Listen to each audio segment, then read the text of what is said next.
السلام. الفيلم ديال اليوم سميتو Everybody Loves تودا. اش خاصنا دابا؟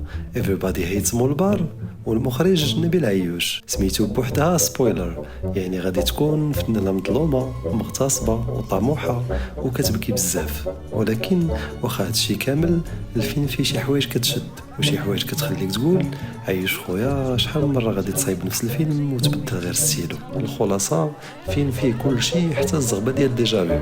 واش الفيلم جيد من ناحية التمثيل والصورة؟ يس. من ناحية الكتابة والأوريجيناليتي تودا ديزيرفز باتر، ولكن بصراحة من بين أحسن أفلام عيوش، حيث ماشي بحال غازية ولا علي صوتك، فيه قصة شخصية أكتر، وتودا هي فعلا شخصية تستاهل فيلم، يمكن غير ماشي هذا الفيلم.